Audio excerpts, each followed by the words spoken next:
Well, good morning, everybody. Christmas Eve gift. It is Christmas Eve, and I am in the car headed to Marianne's birthday lunch. I just got in the car. I've got to stop by the store and pick up some things for the house on the way. But I am headed to her birthday lunch, and then I am looking forward to a quiet evening at home. I enjoy going and doing things with my friends, but my introvert is needing some recharge. Joel is at the mall today from noon till 5, trying to make the last minute, every bit of that last minute Christmas money. When you work for yourself, there's you don't get to take the holiday break. So hopefully I'll get to see him on Tuesday. I know he is just going to be wore slap out. He has worked, I think, 12 days in a row and put in like 12-hour days for 10 days in a row. Today's the first day he gets to sleep in a little bit. So I'm glad. Can't always go, and I don't get to help him all that much. I just when his other person is not able to go. So and there has been times when I couldn't because I had stuff I wanted to do too. So anyway, so we are headed to Marianne's birthday.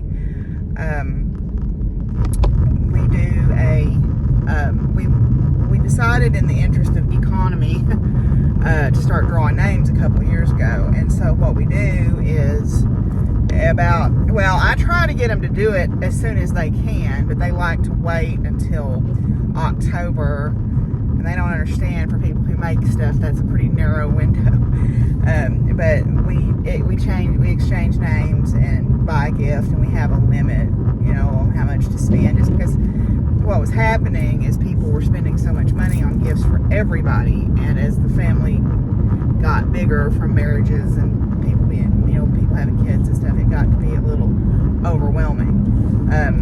Which I was always very grateful for all the things that I got, and anyway, I would make jewelry for people or whatever, but it's just better, I think, to do it this way because it was starting to stress people out, including me. But anyway, so I'm headed to do that. I'm going to stop and get some caffeine. Got to be properly caffeinated for these things, and then head on over for her lunch. So yeah, it'll be a good day, and hooray, Christmas Eve gift. One thing I wanted to talk about was the decks I've been going through. I realized that they seem a little woo for some people, but I think that, to me, like the Divine Masters or whatever, really, even if you don't necessarily ascribe to that sort of teaching, it reminds you of that power and energy within yourself, right? And a lot of my particular manifestation practice is fake until you make it. I heard an interesting conversation about manifesting, of believe, act as if what you want is already happening. Speak it as if it's already happening. And I know that can seem a little strange, but I also know from my own experiences that if I am in a bad place and I continually dwell on negative things, then mostly what I see happening to me is negative things.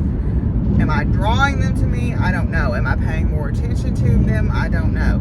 Am I not in a place where I'm open to receive good things? I don't know. But I do know from my personal experiences that the way I carry myself in the world energetically also manifests itself physically in what goes on in the physical world. I mean, think about this, okay? And I don't know if this has ever happened to you, and this is kind of a silly example, but you start dating someone, and all of a sudden, all these people start coming out of the woodwork that want to date you. And I truly believe it's because when you're with someone that you enjoy being with, and you're happy, and you're carrying yourself in the world in an energetically positive, happy, uplifted, confident space, how you move through the world is different. And how you carry yourself is different, and how you act is different. And then that's the thing that all of a sudden is like a beacon, And I know that with me, and I'm sure if you look it up, there is physiological impacts to getting stuck in a negative headspace or trying to maintain in a positive headspace. I know that there's got to be, a biological response there. I don't know exactly what the right things are, but I would know. I mean, like worry and stress gives you ulcers, right? It makes your face break out. At least it does me. It keeps you from sleeping. And it does no good. That's the thing about worry. Worry is the most unproductive of all emotions. And I am a world-class worrier at times. But worry is the most unproductive and useless of all the emotions because it does nothing. It does nothing. It is an emotion that has no production of good outcome or of any outcome really, because it can't change the past. It can't really affect the future. All it does is destroy where you're at in the present moment. And one thing that I've tried to incorporate in my mindfulness practice is letting go of worry, because ultimately worry is not going to impact the outcome. Actual actions and preparation or whatever is going to impact the outcome. So I'm trying really hard to let go of worry. Now that's different than concern, right? Concern to me is you have a valid reason to express concern about a situation, but worry to me is when you just get balled up and you're just playing this feedback loop in your head and you can't get out of it, right? So having concern or having misgivings or whatever is different than worrying. Worrying is just fretting. It's just taking a thing where you're not doing anything productive. You're just literally sitting there. I think of it like shredding a paper towel up. And that doesn't produce anything except a mess, a paper towel. But I'm really trying hard in my mindfulness practice to let go of worry, because worry has never produced one positive result for me. So usually what I try to do when I catch myself doing that is literally talk to myself and say, hey, self, this is not doing you any good. You need to set this aside. Or I'm a list maker, so I will make lists of the evidence that I have, of the positive evidence that I have and the negative evidence that I have. And I would say 99% of the time that positive evidence list is way longer than my negative evidence list. So it's something to think about. It's something to think about as I think about these lessons from all these cards. Most of the time it's really about your internal landscape and dialogue and then what you put out into the world. Even if you don't believe in the ascended masters, or you don't believe in angels, or asking the universe for for assistance in a situation, if you don't believe in any of that, you surely must believe in the power of your internal dialogue. And changing my internal dialogue over the past few years has been a big working that I've been doing. And I'm still not perfect at it, but at least now I can recognize the brain weasels for what they are most of the time and get them in check pretty quickly. I don't spend days or weeks in a place that I really shouldn't be staying at all. So anyway, so I am stopping at Sonic to get a Coke because I need caffeine for this activity. And then gotta get gas, and we gotta get some stuff at the store, and then we're gonna go see Mary Ann. So yay.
does that do? It's just a light. Just not a nice. That was his birthday. You look thrilled. Oh. Happy birthday to you. Happy birthday to you. Happy birthday, dear Mary. Happy birthday to you. And many more. Cha-cha-cha. Yay. Okay, so I am home from Mary Ann's, and I am folding up some laundry. But tomorrow I have got people, hopefully we're going to meet at Stouts Point up on Petty Jean, which is an overlook, and do a little bit of yoga and maybe go hike a simple hike. And I thought it would be nice if I brought things that people could have as a little gift. So I have a bunch of these jingle bells already. So I bought some ribbon, and I thought I would just put ribbon hangers on them. Then I stopped at the dollar store and I bought a bunch of little calendars. I think I bought 8, and there's like 5 different designs. So they can choose a calendar. And then I bought 2 different little notebooks. One says Choose Positivity, and the other one says Live Life in Full Colors.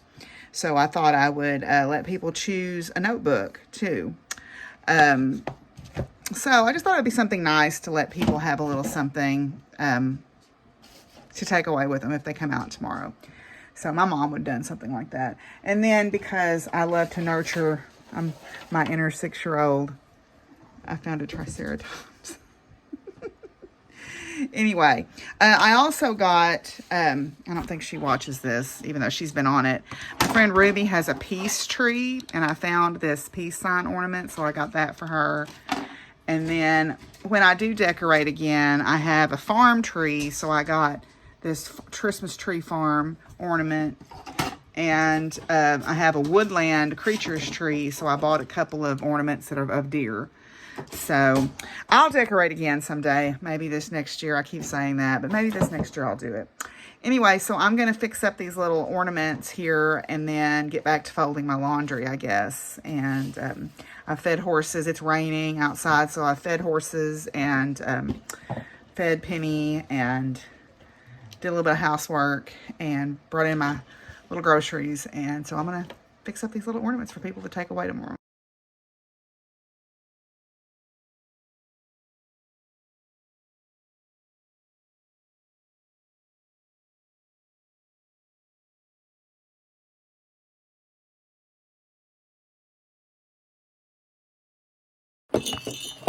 Can I help you? Huh? What are you doing? Are you playing with the bells? Just generally being a nuisance. Okay. Oh, even Simon's interested in the bells. Yeah. How about we don't do that? Yeah, Simon's a good boy. Simon's a good boy. Pickle.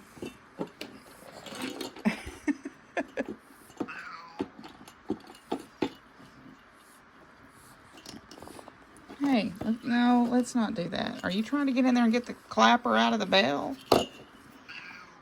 Okay, you want me to pet you some more? Okay. Oh, boy.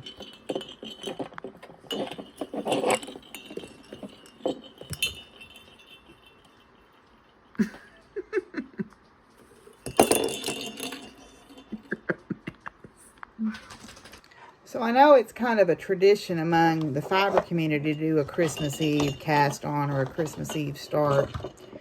I'm not sure that I'll do that, but maybe. I don't know. I've got maybe a pair of socks I could start, or I don't know. We'll see. I'll have to give it some thought. I hadn't really thought about doing it because I've got so many projects on the go, but maybe I will. Maybe I'll do a Christmas Eve cast on. I've got my Yule shawl is still on the go, although I'm about a little over halfway done with it, I think. Or not quite halfway done with it, excuse me. And then my leg warmers, which I'm nowhere near close to being done on them because I want to make them pretty long. I need to pick up for my sleeves on my bear sweater. And then I've got some crochet projects going. I don't have a pair of socks started. I have that Gansey hat going too that I need to finish up. But we'll see. I don't know. I'll have to give it some thought this afternoon and see if I want to do a Christmas Eve cast on. I don't know. So yeah, I'm just taking ribbon. Of course, this is wired ribbon, but which I don't know if I want to use that or not because the wires might poke somebody. So I don't think I'm going to use that. So I'm just going to take that out. I'll have to give it some thought this afternoon. I've got time. So, does it count if it's crochet? Actually, I might cast on a pair of socks is what I might do. Because I've got a pair of socks that I've been wanting to start, so I might do that today. I don't want to start anything big because I've got so many big things going already. Maybe I'll cast on a pair of socks and then I'll pick up for the sleeves on my bear sweater. That might be what I do today as my Christmas Eve thing. And I don't need to start any cross-stitch projects, really, because I've got several going. I need to get my stand and stuff. I need to reclaim my chair behind me and get my stand set up. The thing with the chair is the dogs like to sleep in it. So when I want to sit in it, I have to put a cover over it because it's a kind of fabric that just totally, it's like a magnet for dog hair. So, I have to put a cover over it. I've got one blanket that I like to use, so I need to bring it in here and just have it at my disposal back here to get to it. So, yeah. So, speaking of blankets, I was thinking about security a little bit more, and I have this blanket. It's right over here. I'll get it and show it to you. It is a crazy quilt that was made by my mother's mother in like the 40s. And it's a velvet crazy quilt. Now, it is in pretty desperate shape at this point. It's had a new back put on it because I used it. You know, it was warm and I used it. So let me get it and show it to you.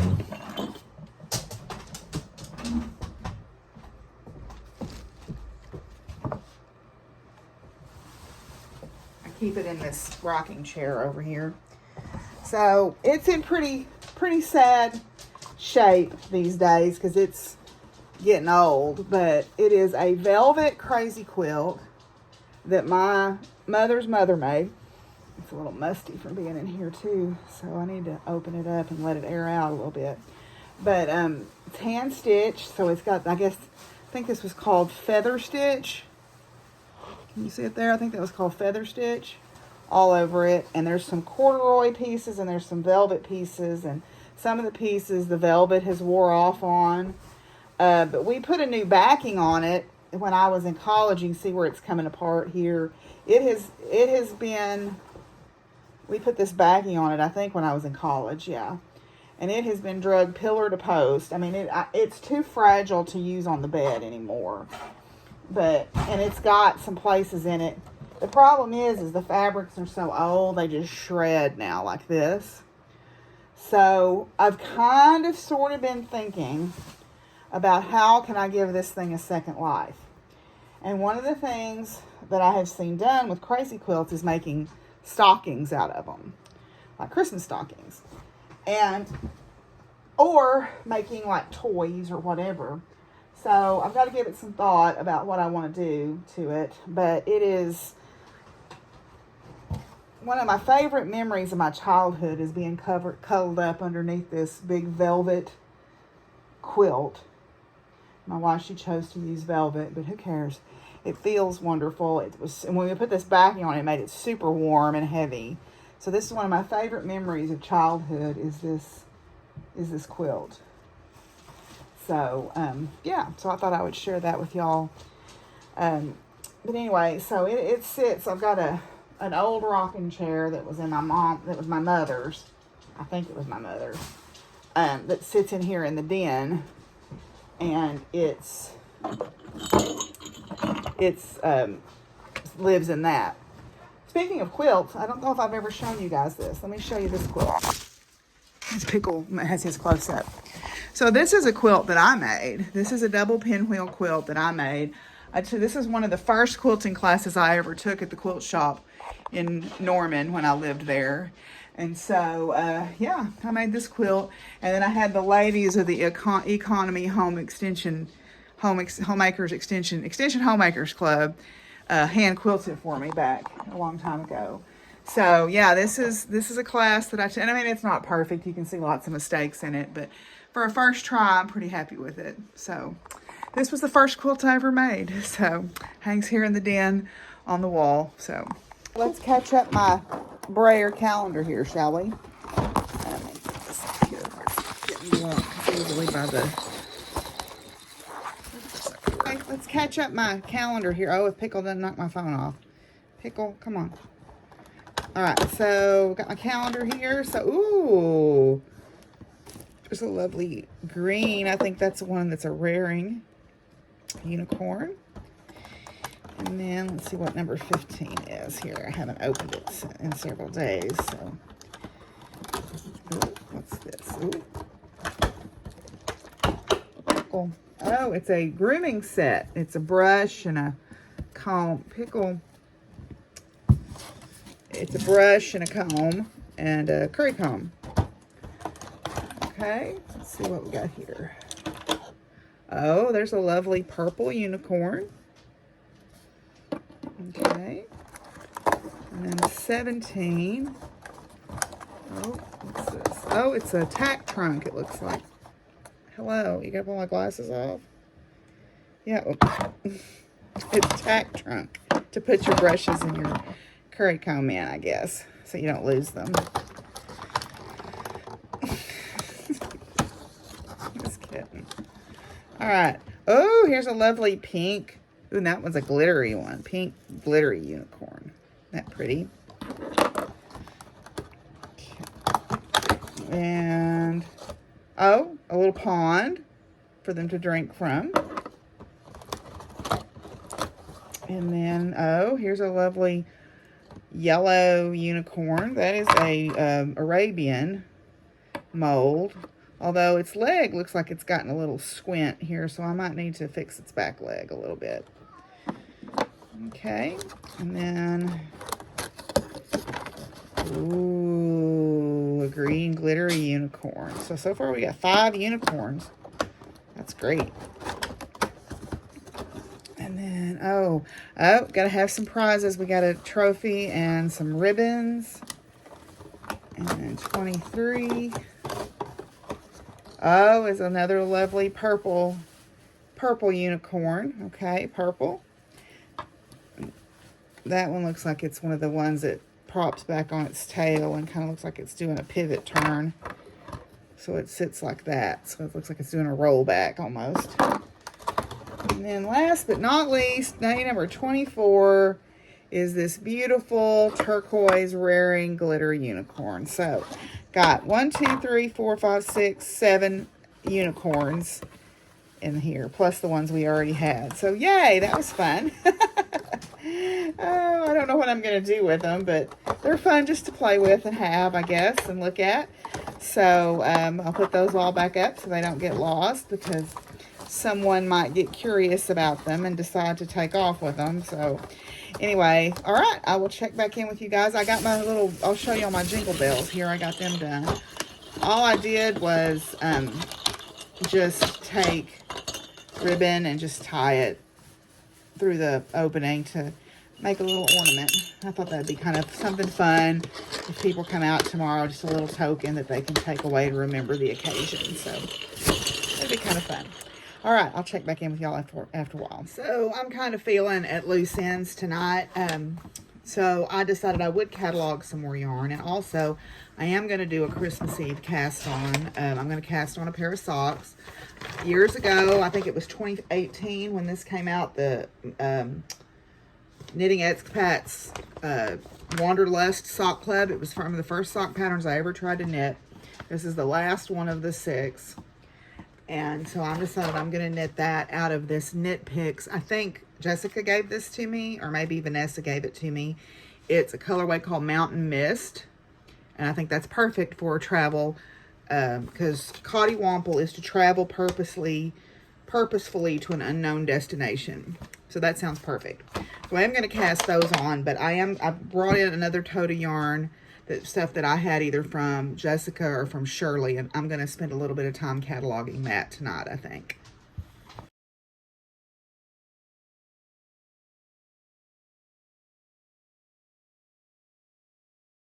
I don't know what yarn that is. Sir. Excuse me. Hello. Pickle Bickle. Willie is jealous. And so is Simon. Pickle. Well, it appears that our gathering is not going to happen. It's Christmas morning, so happy Christmas to all who celebrate. It's very windy and chilly here, so being out on the mountain is not a good idea probably today. So I am just going to end our videos here. I don't have any plans at all for today, so that was my plan. So I am going to finish up with the cards, and then I am going to probably work on some projects here. So I hope you've all enjoyed Holivlog this year. So let's finish up with the cards. I don't know that I'm going to do all of these because we've got like 8 left. So I'll just pick some. How about? So we'll start with this one. Sanat Kumara, open channel, means eternal youth, is an advanced cosmic light being who is dedicated to help Earth rise up toward the light. He is deeply passionate about supporting those on Earth who feel called to fulfill their life's purpose and make a difference. Hearing high-pitched noises, seeing flickers of light, and having a sense that beings are visiting you in sleep or meditation are all signs that you are receiving downloads, quote-unquote, from heaven. Right now, you are an open channel to the source and information that can help you understand how your life can be more aligned to the energy of purpose and meaning. If you are feeling intuitive or feeling a particular message rising up from the sand, this card is here to help you trust in what you're receiving and encourage you follow through on the guidance. Know that you're being guided and were born to be a light. Okay. Then the next one is Serapis Bay, Paradigm Shift. Divine Master who is responsible for helping those on Earth move through the process of ascension, which isn't about transcending the body, but fully aligning the soul, mind, and body to transcend all earthly limitations. He is a divine being who, according to the Ascended Master teachings, was a priest or spiritual practitioner in Atlantis, like many of the spiritually aware. This powerful guide now assists those on Earth willing to move beyond stagnant ways of doing things to more enlightened ways of listening. This is a time of change, out with the old and in with the new. This isn't a call to discard traditions, but to reflect on what has been learned and how things can grow. You are being invited to move things forward rather than resist changes taking place. The universe is encouraging you to know that if you resist change, when it does come, it might be more difficult for you to adapt to it. Okay. Let's see. Shiva. Karma Release. Shiva is one of India's trinity of divine masculine gods. He is depicted wearing a cobra around his neck, representing his capacity to tame fear or the ego. With the light of the universe behind him, showing his connection to the cosmos and holding a trident, acknowledging the 3 aspects of the divine power in Hinduism: creator, preserver, and destroyer. It is a time to release any guilt or regrets you have about your past. If a decision you have taken is preying on your mind, know that it's not because the universe wants you to feel guilty about it, because it's giving you an opportunity to see how far you have come. If you have any recurring or fears or concerns about a situation that new, it might be because you faced similar situations in a previous life and your soul is remembering old pain. In order to surmount this once and for all, it's important to tune into your body and feel the reassurance of a huge full body yes before moving forward. I'll do one more. Sopdet, cosmic power. Sopdet is an ancient Egyptian name for Sirius, one of the most important stars. The goddess Sopdet is its feminine personification. Her name in hieroglyphics can be translated as triangle or sharp one. She has been depicted in many forms, most often as a woman wearing a white crown topped by a star. The energy of wishing on a star and seeing that wish come true is with you now. It is a time to push forward with any projects or ideas that you feel called to carry out. You are destined to shine brightly in this lifetime, and all the experiences you are having at this time are in alignment with that sacred mission. There is an energy of positivity, abundance, and excitement around you now. This will help you turn your visions into reality, the reality you deserve to experience. Okay, that's where I'm going to stop. I think that's enough. There's a couple more, but you'll just have to get the deck to see what they're like. So anyway, I hope you've enjoyed this journey. I have had fun showing you a little bit of what goes on in my day-to-day life and Fizzy's butt. So I hope you have a wonderful time with family or friends or however you choose to spend this time, and I'll see you soon.